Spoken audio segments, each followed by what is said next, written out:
Muy buenas tardes, ¿cómo están? Comenzamos una semana más aquí en la 8 de Segovia con 8 Magazine, como saben, en directo. Son las 4:05, hora en la que arrancamos nuestro programa de esta tarde, en el que vamos a hablar del Día de las Enfermedades Raras, que se celebró ayer, 28 de febrero.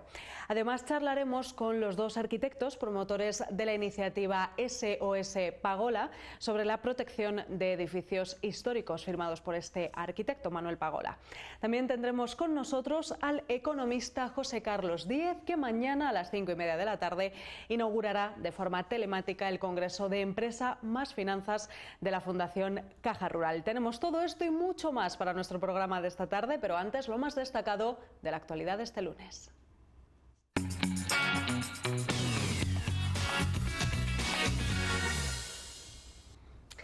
Bueno, pues Sanidad continúa esta semana con la vacunación de los mayores de 80 años y terminando también la vacunación del grupo 4. Además, se ha anunciado la reorganización del personal con el cierre del punto habilitado en la biblioteca para realizar PCRs y la reducción también a la mitad del personal en el centro COVID, que desde hoy abrirá solamente en horario de mañana. El objetivo es liberar personal para aumentar las líneas de vacunación en el pabellón Pedro Delgado. Laura Hernández ha estado allí.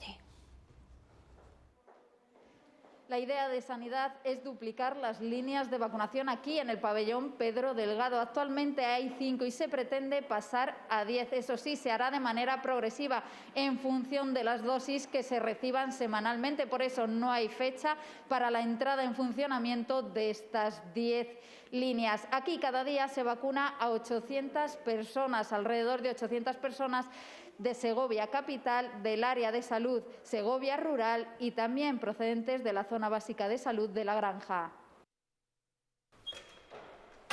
Se ajustan los focos, se prueban los movimientos de cámara y se colocan los micrófonos a los expertos.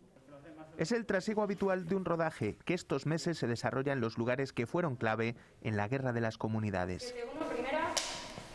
Son las primeras imágenes del rodaje de Comuneros en la Casa del Cordón de Burgos, una película divulgativa que se basará en imágenes actuales y que incluirá animaciones de los principales episodios históricos. La propia batalla de Villalar o la toma de Torrelobatón van a estar ilustradas con una serie de animaciones que ha realizado Sandra Rilova. El largometraje no solo recorrerá lugares de Castilla y León, también grabará en otros puntos de España, como Madrid o Toledo, y en otros países, como Estados Unidos. Y fuera de Estados Unidos estamos pensando también ir a Bruselas, a Gante, ¿no? Por la vinculación, ¿no? de Carlos de Gante. Un rodaje complicado en lugares de gran valor histórico y patrimonial, como la Biblioteca de Salamanca, la Real Academia de Historia, queremos grabar en el Museo del Prado. Que todavía se ha vuelto más difícil al llevarlo a cabo en plena pandemia. Tenemos que ir con un grupo muy limitado, las distancias hay que mantenerlas. Está previsto que el documental Comuneros se estrene este otoño. El Numancia ha pagado los platos rotos de la derrota ante el Mirandés. Aun con muchas novedades en el 11 titular, la segoviana salió al partido en modo rodillo y recuperó la versión de la primera recta de la temporada. Diego Gómez, omnipresente en todas las jugadas de ataque, fue el gran protagonista. Tras el aviso de Ibi en el minuto 15, Diego Gómez aprovechó una delicatessen de Borrego para hacer el 1-0 en el 22. Cuando se cumplía la primera media hora de juego, Calleja dejó su sello con este exquisito lanzamiento de falta directa que supuso el segundo gol para la gimnástica segoviana. No bajó el pistón el equipo de Manu González en el segundo periodo. En el 49, Diego Gómez marcó en una jugada ensayada a balón parado el 3-0. En el tramo final, el delantero azulgrana completó su hat-trick de cabeza a la salida de un córner.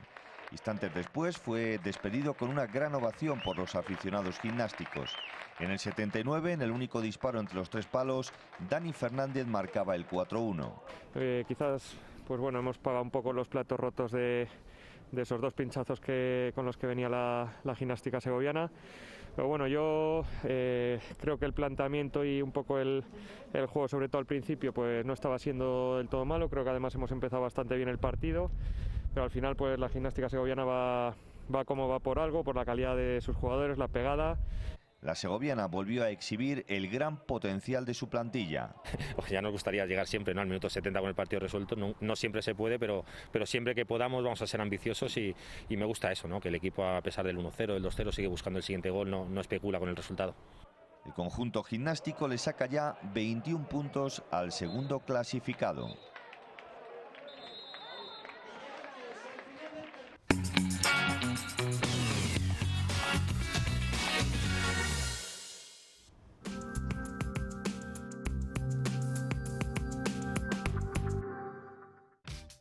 Euromaster La Unión. Expertos en neumáticos y mecánica rápida. Mantenimiento integral del vehículo. Revisión oficial. Autodiagnosis. Pre-ITV. Alineaciones. Mecánica en general. Calidad, profesionalidad y confianza son nuestras señas de identidad. Euromaster La Unión. En manos de expertos. Bueno, pues vamos a continuar un poquito más con la actualidad de este fin de semana. En esta ocasión, la familia de Inés, una alumna del Colegio Arcipreste de Ita, en el Espinar, se puede enfrentar en breve a una denuncia por parte de la Fiscalía de Menores. Un caso nada fácil porque Inés no ha ido este curso al colegio debido a que es asmática de nacimiento y su madre tiene miedo de que se contagie con la COVID-19 y su vida corra un serio peligro. Nuestra compañera Patricia Martín ha estado con ella. Inés es alumna asentista de larga duración del Colegio Arcipreste de Ita del Espinar. No ha ido a clase ni un solo día de este curso escolar por la decisión de su madre por su enfermedad. Es asmática de nacimiento. Siempre ha ido con normalidad al colegio, pero el COVID-19 lo ha cambiado todo y Leticia se ha visto obligada a elegir, lo tiene claro, el camino más complicado. Yo creo que es el camino más complicado, fíjate. Lo primero porque yo no soy profesora, no tengo medios, porque si se colaborara un poquito más desde los centros educativos, las administraciones y tal, pues sería mucho más sencillo. Cosa que no entiendo porque creo que también se haría un favor, bajarían los ratios, el colegio estaría más seguro, tomaría medidas más fácilmente. Si de 20 niños van 15, pues si ellos se quitan 5 en una clase, más seguridad hay para esos 15, ¿no? Y ni el colegio se ha puesto en contacto conmigo, ni la orientadora, ni nadie. Solamente que si considero que tiene un problema sanitario, que solicite la enseñanza domiciliaria, pero es la pescadilla que se muerde la cola. Para solicitarla necesitas un justificante de un médico que te diga que la niña no puede ir al colegio. Y el médico dice que no es quien para tomar esa decisión. También te dicen que te rellene un papel el centro educativo que no me ha llegado, que he reclamado y que no me ha llegado. Entonces, bueno, necesitas cosas que nadie te aporta y vuelves, mándalo a este sitio, mandas los papeles en bucle. Ya te digo que por parte de la administración abandono total y del centro educativo abandono total. Estudia en casa, es muy aplicada, no hace pereza, le gusta y siempre ha sido una muy buena estudiante. Con la ayuda de su entorno más cercano se esfuerza para no perder comba. Su madre defiende a capa y espada el trabajo académico que están haciendo a pesar de las dificultades. No nos hace falta tablet ni portátil, tengo los medios para enseñarla. Lo que no tengo, luego dicen que yo me estoy negando a educarla este año. Y te aseguro que si la niña va a su ritmo más o menos, al ritmo de sus compañeros, considero que ahora mismo se le hace un examen a la niña y tiene los mismos conceptos que sus compañeros este año, es porque nosotras nos estamos buscando la vida. Pero por parte del colegio, ¿quién se está negando aquí a la educación de mi hija este año? Porque yo me estoy dejando la vida para que no pierda el curso, para que vaya a nivel y para que aprenda. Y estoy aprendiendo yo un montón también, ¿eh? Pero vamos, el abandono no es mío. Una madre convencida de haber hecho lo mejor para su hija, que se pregunta por qué estos casos de ansetismo relacionados con la pandemia van a tanta velocidad y otros no. Yo vuelvo a preguntarme por qué hay tantos casos de asentismo que tardan tanto en resolverse y casos de asentismo reales, de abandonos reales, y tardan meses y años incluso a ese crío, a esa cría, darles una solución y ahora esto está volando. Gente que estamos mirando por la salud de nuestros hijos y en 2 meses te llaman a la puerta y te dicen, oye, o llevas a la niña o te amenazo con custodia o te denuncio por criminalidad. Criminalidad, abandono, ¿dónde está el abandono? Creo que son palabras mayores que hay que tratar con palillos y se está haciendo muy a la ligera. En mi casa vivimos con miedo, llega un paquete de Amazon, suena la puerta y te echas a temblar. Y bueno, pasas tus ratos y por la noche dices, madre mía, tampoco la quieres perjudicar, yo qué sé, si a lo mejor estoy metiendo la pata, yo ya te digo, estoy mirando Estamos mirando por su salud ante todo. Con miedo vives. Sabe que hay más casos en Segovia. Con familias de su mismo municipio mantiene contacto. Nos conocemos por WhatsApp. Hemos hecho un grupo las tres y bueno, pues estamos en contacto de... Pues me ha llegado esta notificación, esta otra. Y ya hemos intentado contactar con gente de Segovia también para ver si hay casos parecidos y demás, pero hay mucho secretismo.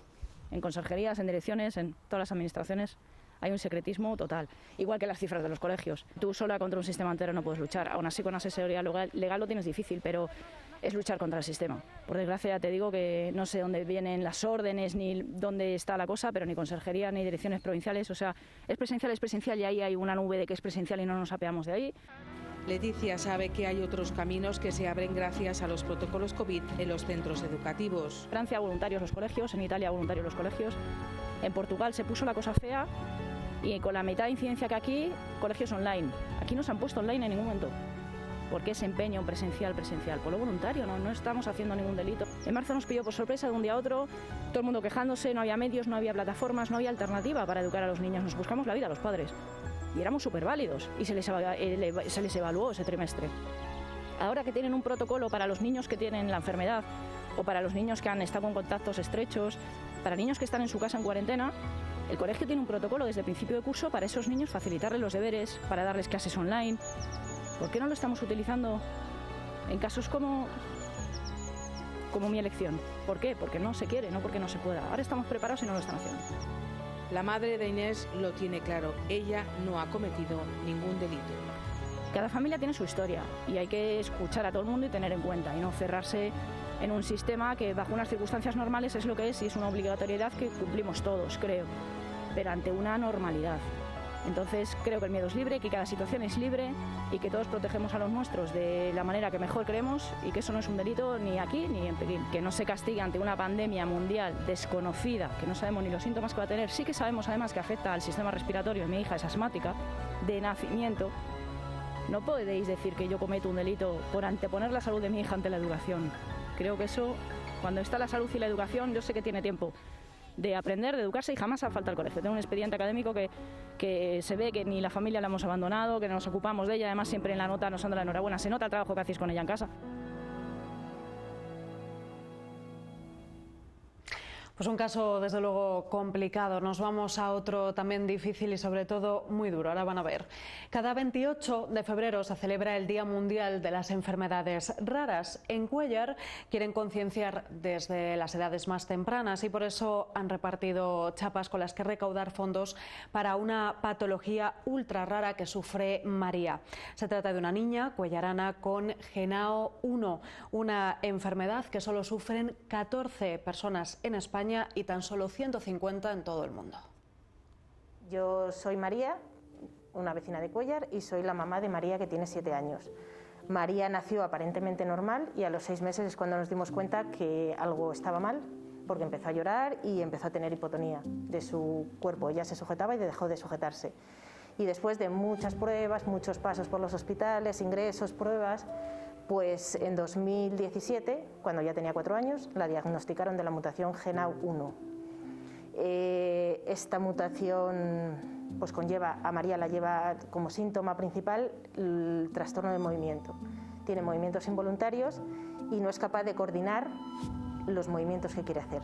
Ella sabe lo que quiere hacer, pero su cuerpo, su mente no la permite hacer, lo hace muy lento. No lo ves porque realmente es un gen que viene mutado, se muta en el momento de la formación del feto. Se dice que es un gen mutado de novo porque no lo hereda ni del padre ni de la madre.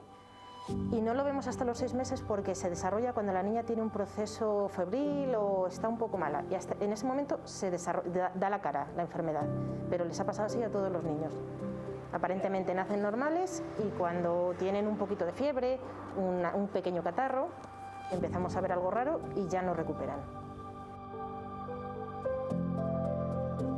Cuando nos pasó realmente no sabíamos lo que era, porque ellos empezaron a hacer las pruebas pensando que tenía parálisis cerebral, que había tenido falta de oxígeno, y las pruebas dieron que no tenía eso. Entonces, la desesperación era no saber lo que la pasaba. Más en ese momento no sabíamos si era una enfermedad ultra rara, simplemente sabíamos que estaba mala, que ya la niña como con 6 meses se sujetaba sentada y dejó de sujetarse, dejó de comer. todo fue tremendo. Y ahí es cuando empezaron a hacerla muchas pruebas. Y te centras en hacer pruebas, a ver si te pueden decir qué la pasa. Luego pasas a una segunda fase que es, ya no quiero saber, sí quiero saber qué le ha pasado, pero lo que quiero es que me ayuden a que mejore. Aunque al principio todo era hacer pruebas, luego quieres que mejore. Y entonces empezamos a ir a muchísimos fisios. 6 días a la semana íbamos al fisio. Para mí fue un respiro por dejarla de hacer pruebas, porque cada prueba consiste en, para ella era molesta. Entonces para mí fue un respiro porque se pararon las pruebas por fin. Y sí que primero la diagnosticaron en Sant Joan de Déu y luego en el 12 de octubre, bueno, paralelamente a las vez nos llamaron y en el 12 de octubre nos pusieron en contacto con 2 familias que lo tenían. Y es un respiro conocer a alguien que tiene esa enfermedad, su hijo. Aquí hay distintos tipos. Los síntomas mayoritarios de esta enfermedad son epilepsia o trastornos del movimiento, pueden tener los dos o solo uno. María solo trastornos del movimiento. Los que tienen los dos están bastante afectados porque la epilepsia es muy dura. Y los que tienen movimientos, María la ves muy tranquila, pero hay niños que están continuamente moviéndose y les han tenido que poner un estimulador en el cerebro y con un aparatito le van controlando desde fuera. Pero es muy complicado también controlar los parámetros porque cada niño es diferente. Pero esos niños han llegado a estar en UCI pues a lo mejor un mes, porque cuando los movimientos son tan bruscos, las fibras se rompen y como son los músculos lo que sufre el corazón, los médicos tienen miedo de que el corazón se parta. La terapia génica, que es lo que más nos interesa, está en avance y hay varios países como Estados Unidos y Rusia que sí que lo están estudiando, pero va muy lento. Y a nosotros nos dicen más o menos que en 20 años no se va a poder tener nada y para nosotros 20 años es muchos años. ¿Que hay bastantes avances los últimos años? Sí, pero bueno, cuesta tener esperanza y luego como hay distintas mutaciones, pues la investigación se estudia solo una mutación. Dentro de GENA1 hay distintas mutaciones, pues se está estudiando una variante. Entonces, claro, a lo mejor si no es la nuestra, podemos saber qué patrón sigue esa medicina en esa niña, pero no tenemos en nuestra variante.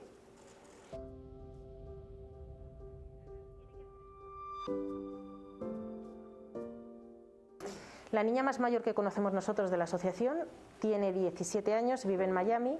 Esa niña camina, porque es que hay mucha variedad, pero no tenemos ningún patrón, porque hay muy pocos niños diagnosticados. Entonces, 14 niños que estamos en España diagnosticados y 150 en el mundo, no se atreven a decir nada, porque la enfermedad se diagnosticó se descubrió en 2013. Entonces, los niños anteriores hay muy pocos diagnosticados. No se gasta dinero en niños que ya están diagnosticados de parálisis cerebral.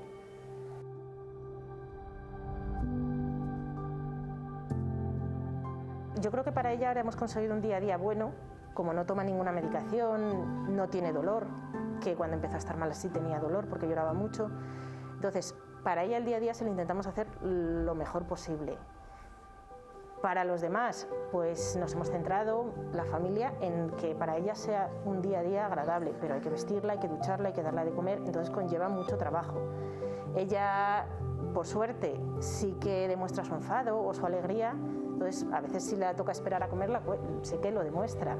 Entonces, a la vez es muy bueno, porque sabemos lo que quiere, pero también nos cuesta a nosotros, si en un momento no la puedes atender, es más duro no poder atender a María que a cualquier otro niño, porque sabes que ella no lo puede coger, ella no puede comer sola, aunque ella quiera hacer algo.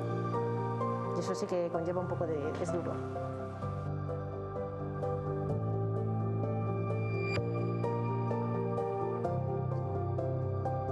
Bueno, buenas tardes, soy Raquel Gil Sanz, concejala del Ayuntamiento de Cuéllar, llevo el área de deporte, educación, desarrollo económico.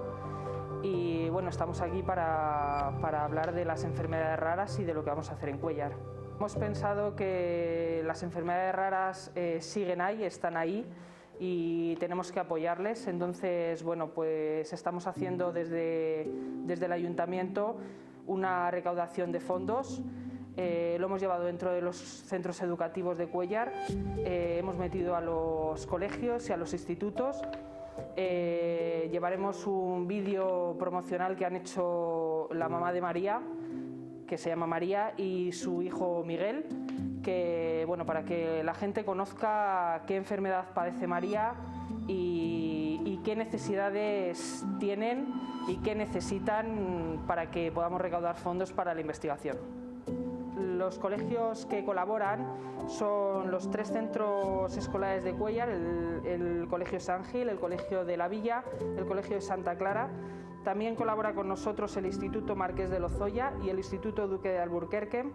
También se ha sumado con nosotros a la recaudación de fondos el CRA Retama y, como no, una asociación que apoya también muchísimo a todas las actividades que se hacen, y que es la asociación La Cuesta y El Salvador, que también van a vender pues las cosas que hacen de ganchillo, y nosotros encantados de podérselo vender.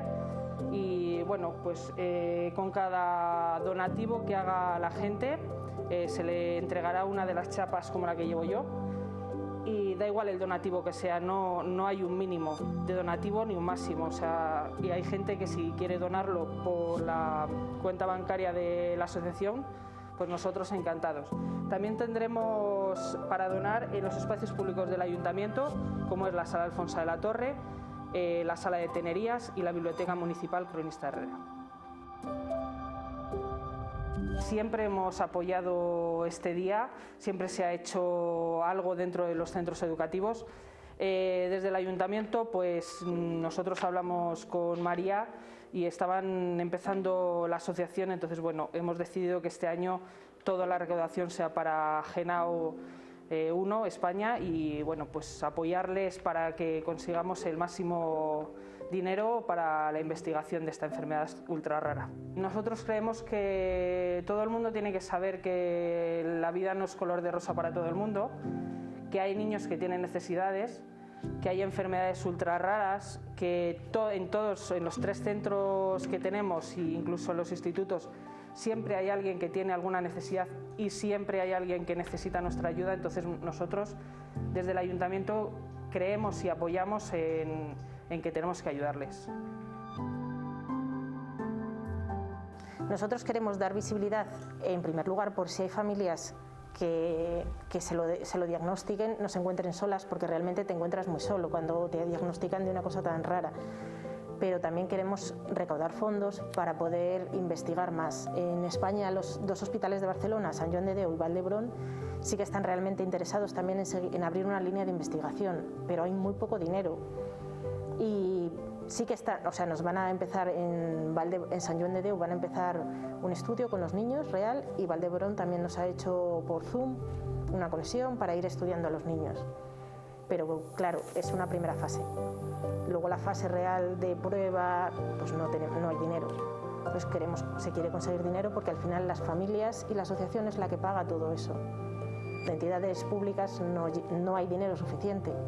Y somos muchas también las enfermedades ultra raras que hay diagnosticadas ahora mismo. Entonces, aunque mi esperanza también es que esas enfermedades ultra raras, todas las mutaciones genéticas, entre unas y otras nos ayudemos, nos sirva a encontrar un camino para la terapia génica.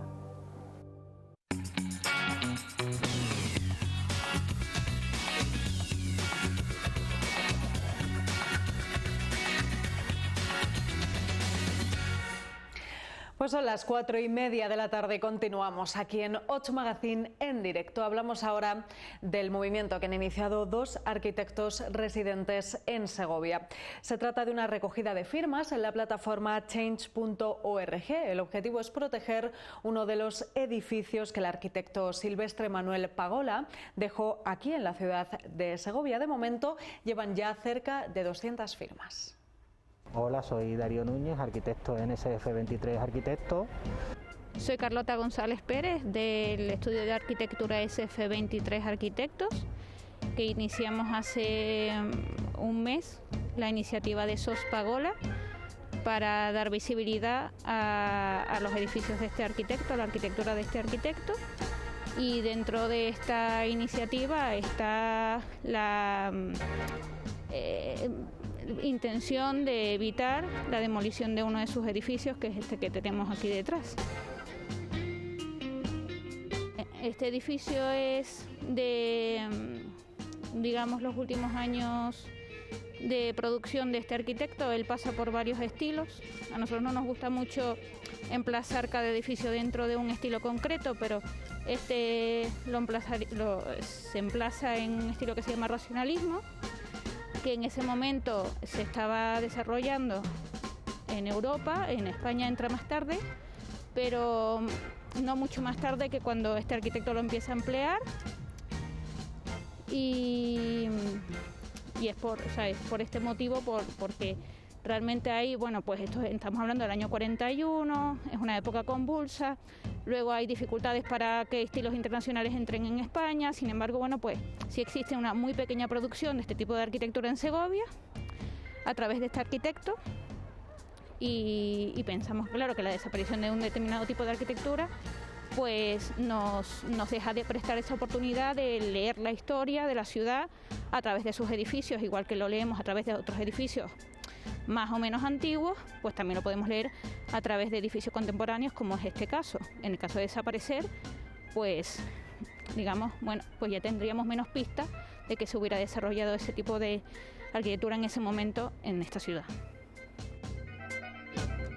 Él llega a Segovia, si no recuerdo mal, en el 23 y muere aproximadamente en el 43. Los 10 primeros años él está yendo y viniendo a Madrid, porque él vivía en Madrid, y ya después vive aquí, que debe vivir además por las inmediaciones de la zona. Y él empieza, pues un poco muy importante en esa época de la arquitectura es la influencia de las revistas europeas, de lo que se va haciendo en otras zonas, ¿no? Y él pues se ve que va viendo en esa época al principio, que empieza, por ejemplo, su primera obra y más importante es Villa Estrella, es una arquitectura un poco racionalista, o sea, regionalista, perdón, ¿no? Que toman cosas de la arquitectura popular regional para ensalzar el espíritu patrio y cosas así, ¿no? Y después él va siguiendo un proceso de ese regionalismo hasta el racionalismo, que como el edificio donde nos encontramos, en que va perdiendo totalmente la ornamentación para totalmente forma y función, con algún gesto, a lo mejor como en este, que es el vuelo, ¿no? Que es un gesto plástico, a lo mejor con influencias escultóricas.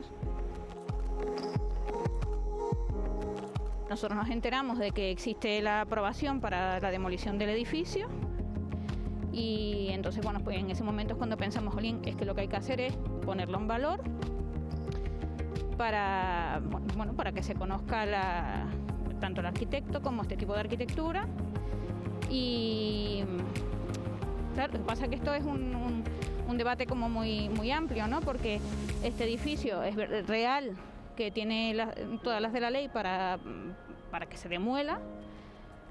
Sin embargo, esto pasa, bueno, por un proceso, una comisión de patrimonio establecida por el país, y a través de esa comisión de patrimonio se decide que, bueno, pues que sí, que se va adelante con la demolición, supuestamente porque tiene todas las de la ley. Bueno, entonces dice, bueno, si tiene todas las de la ley, bueno, pues la comisión, ¿para qué sirvió? ¿Entiendes? O sea, no es porque tiene todas las, sino, bueno, o sea, la comisión, bueno, pues debe tomar a lo mejor decisiones que no están dentro de lo que está establecido por la ley, sin contradecirla, lógicamente.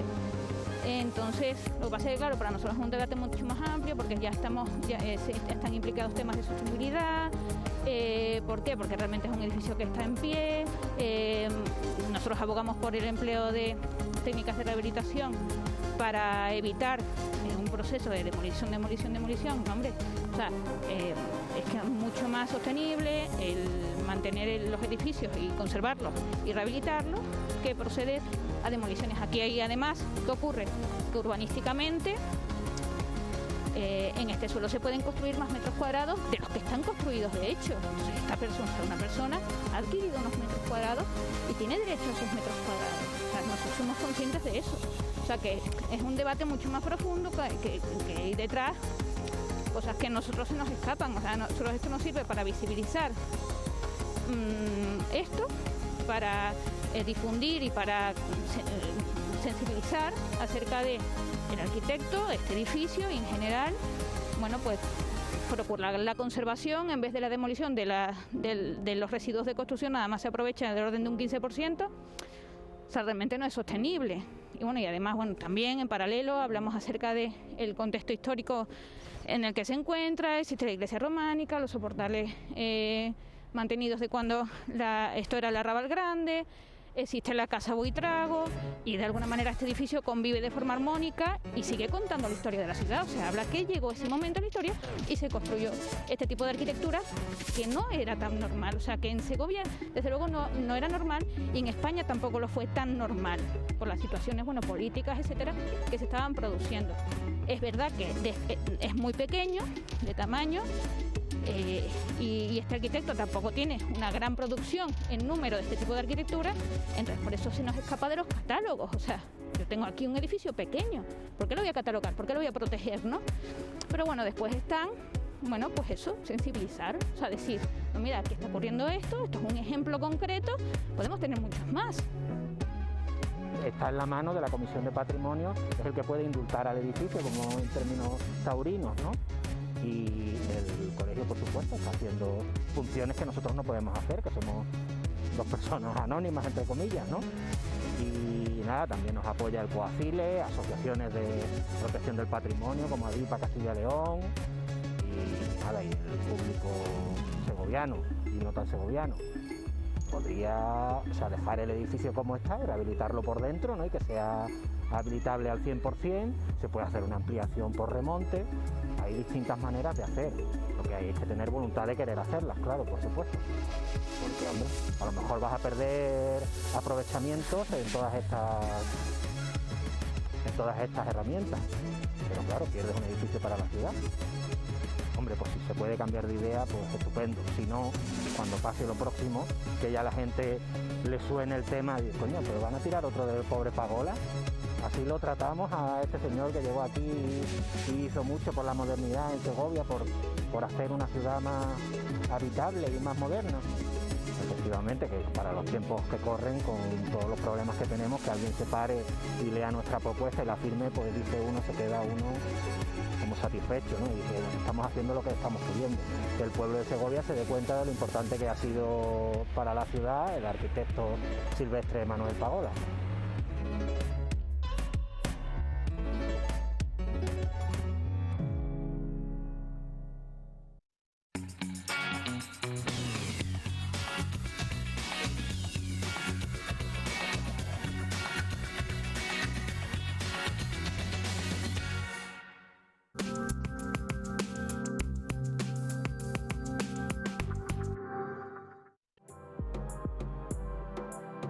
Segocer Porcelanosa.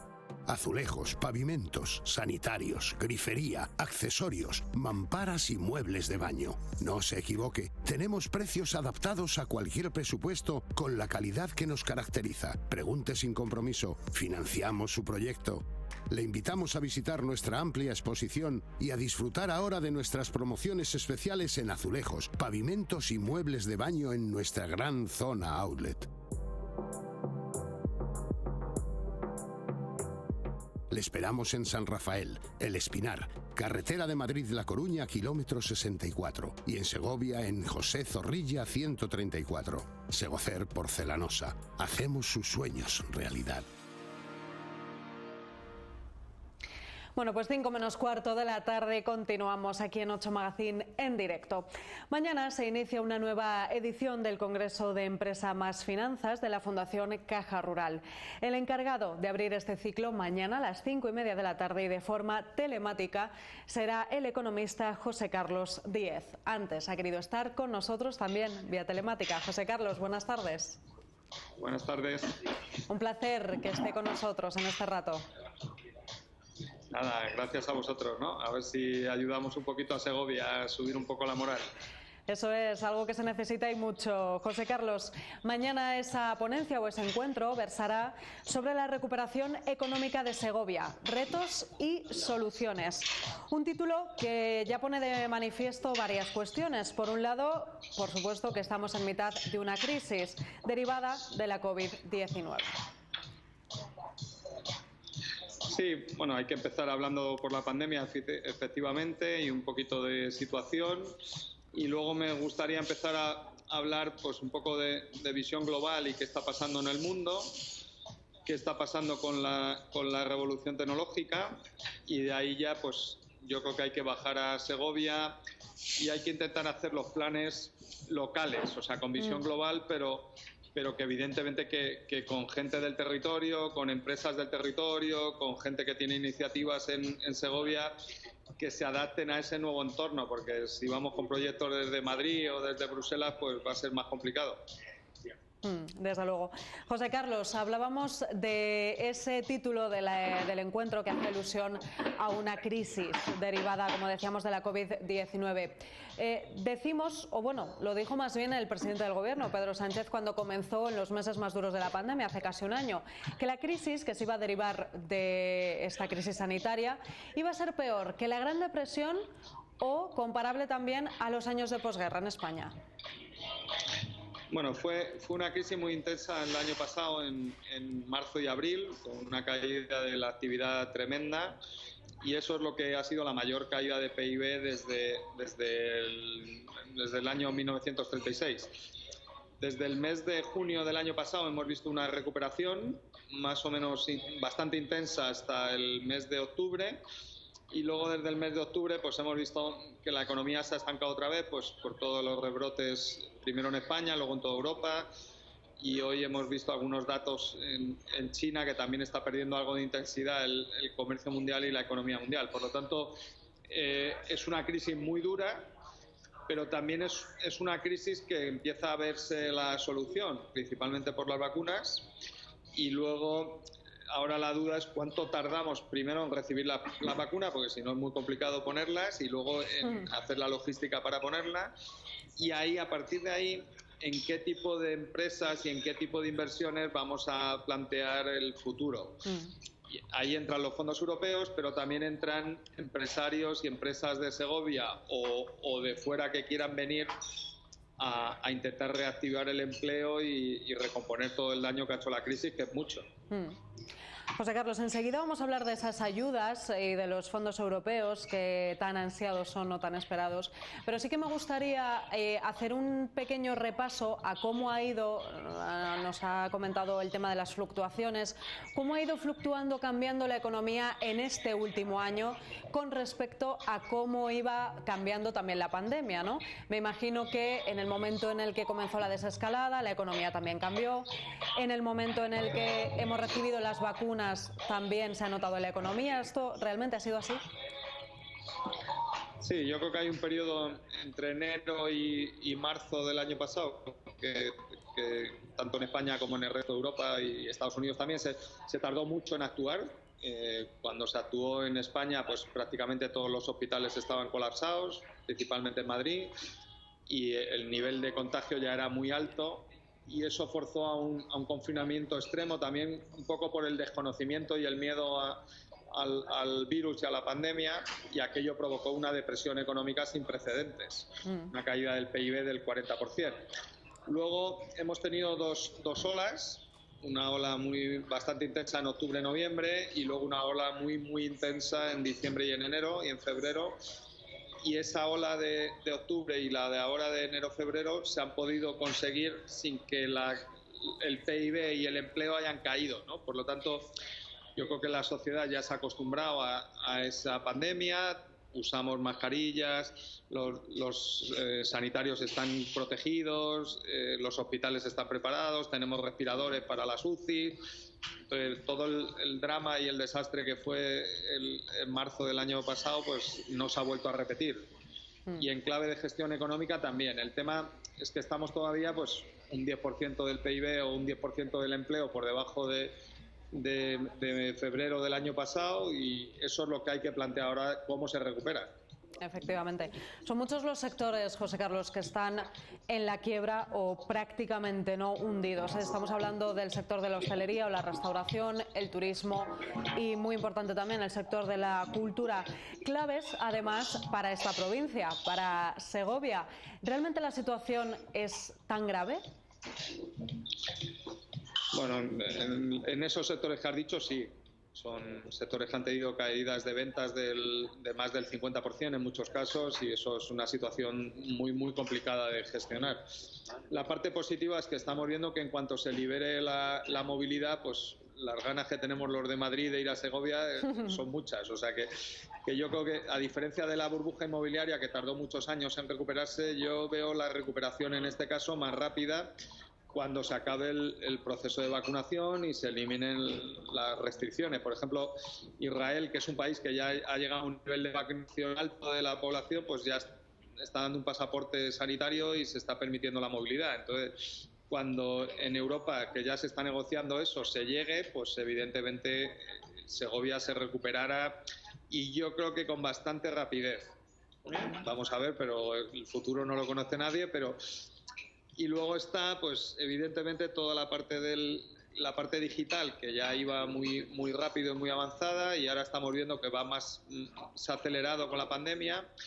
Y ahí está, pues, el riesgo del comercio, del pequeño comercio, que está sufriendo con el tema del comercio online, pero también está la gran oportunidad. Yo creo que la industria y la maquinaria, por ejemplo, la cosechadora despobló Segovia y Castilla, yo soy de Palencia, y ahora la digitalización la puede repoblar. O sea, puede haber nómadas digitales y segovianos o gente de fuera que quiera ir a vivir a Segovia, que pueda teletrabajar desde allí, que tenga negocios digitales y que pueda venir a Madrid en 1 hora, o están en el aeropuerto de Barajas en 1 hora y coger un avión a Londres en 3 horas.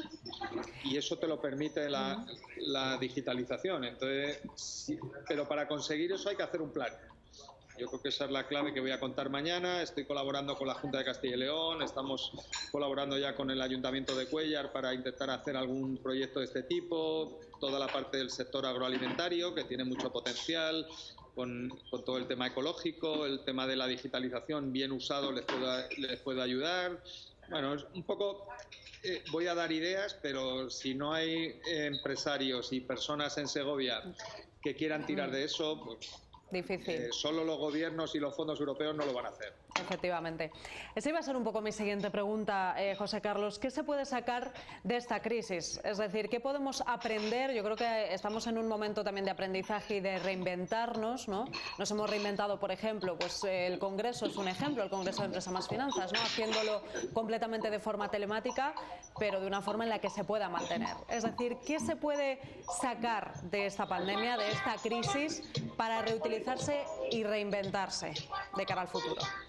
Bueno, se puede hacer un programa de televisión en Segovia como vosotros y invitar a gente de Madrid, nacida en Palencia como yo. O sea que bueno, yo creo que más que eso, lo que hay que ver es cómo todas las oportunidades las aprovechas y yo creo que oportunidades hay muchas. He dicho el sector agroalimentario, está todo el tema de las renovables, que evidentemente el mundo... incluso de ese turismo complementario con nómadas digitales que se pueden atraer, pueden ser españoles o pueden ser europeos también. Está todo el tema del industrial, vamos a tener una energía más barata por primera vez en 3 siglos que Francia y que Alemania, que es la energía solar, o en vuestro caso la energía eólica, que también la tenéis en vuestra sierra, que es maravillosa, ¿no? Está todo el tema de la economía circular.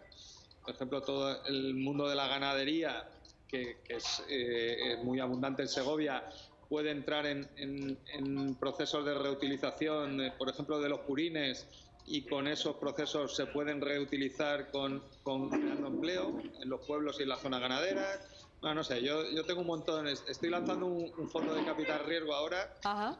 Y se llama Luafan y queremos entrar en empresas innovadoras y nada, deseando ver empresas segovianas con proyectos interesantes para que podamos financiarlos y ayudarlas a crecer.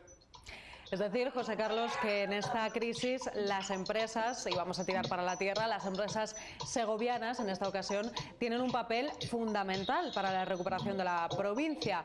Pero claro, ¿se les puede pedir más cuando estamos, como hablábamos, en un periodo de crisis?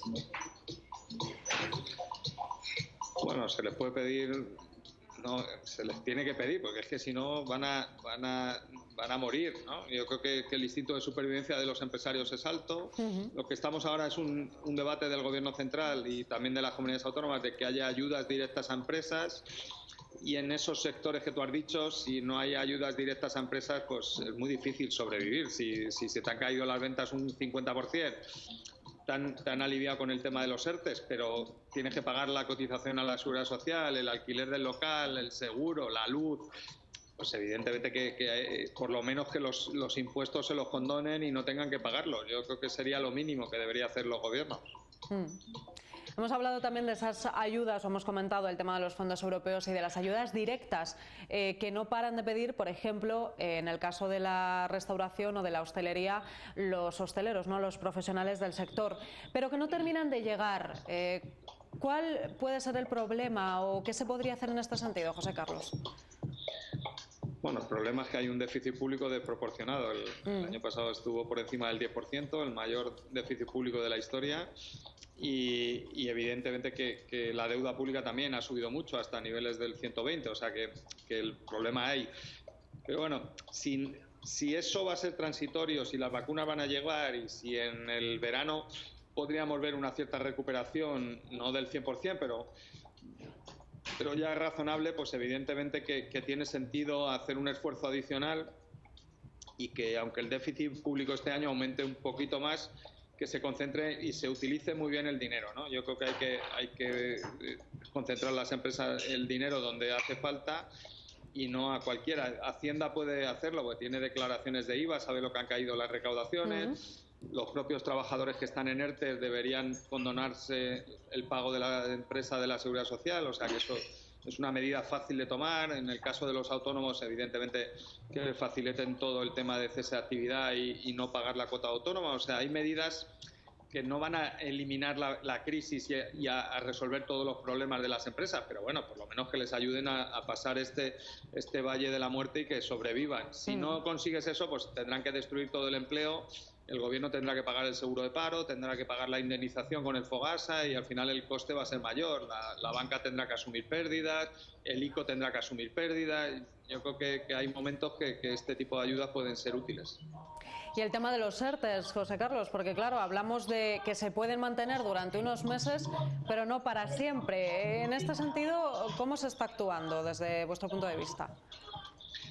Bueno, el ERTE funcionó bien, llegó a haber 3,5 millones de personas en ERTE y si no hubiera habido ERTE, pues muchas empresas tendrían que haber cerrado el año pasado y esa gente se habría ido al paro y estaríamos en una situación mucho peor. Ahora mismo yo creo que mañana tendremos datos en torno a 900.000 personas en ERTE, que es una barbaridad. Entonces, la clave es recuperar ese empleo cuanto antes. Estamos viendo ya empresas que están haciendo ERES y que no todo el empleo se va a recuperar, pero evidentemente que va a ser más fácil hacerlo con este tipo de ayudas y el ERTE que hacerlo sin ellas. Y el papel de los ciudadanos, José Carlos, ¿cómo debemos actuar en mitad de esta pandemia con el miedo y la responsabilidad por un lado, pero también la economía por el otro? Bueno, los ciudadanos están reaccionando ejemplarmente. Yo creo que el sacrificio y el ejercicio de civismo que hemos hecho el 99% de los españoles. Yo sé que ha habido problemas, hay gente que se ha vacunado y no le tocaba, y hay jóvenes que están saliendo a las calles, pero vamos, la mayoría de los jóvenes respetan el confinamiento y estamos teniendo un comportamiento ejemplar. Lo que nos gustaría es que a partir de ahora, pues, que la recuperación y todos estos fondos europeos se usen para mejorar no solo el empleo, sino el tipo de empleo y los salarios que estamos pagando, ¿no? Que eso no se había recuperado desde el 2008 y un poco mi charla mañana y un poco lo que queremos hacer con nuestro fondo, con Luafan, es ir por ahí, ¿no? No solo recuperar el empleo, sino pagar mejores salarios. Pues José Carlos estará mañana, como comentábamos al principio, inaugurando ese Congreso de Empresa más Finanzas de la Fundación Caja Rural. Será de forma telemática a las 5:30 de la tarde. José Carlos, por último, de nuevo de forma telemática se hace este Congreso, no puede ser de otra forma. ¿Qué le parece, pues bueno, hacer un encuentro así, aunque sea en la distancia, como estamos haciendo también esta entrevista?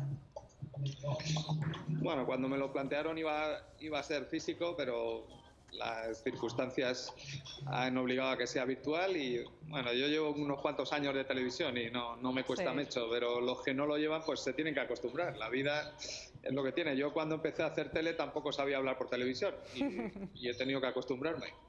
Bueno, es una consecuencia más, ¿no?, de la crisis sanitaria, el actuar o el encontrarnos así de forma online. Sí. Muchísimas gracias. Aquí ahora los que hacíais televisión ya antes tenéis ventaja, ¿eh? Eso sí, eso sí. Muchísimas gracias, José Carlos. Un placer. Mañana estaremos pendientes de ese encuentro dentro del Congreso de Empresa Más Finanzas a las 5:30 de la tarde.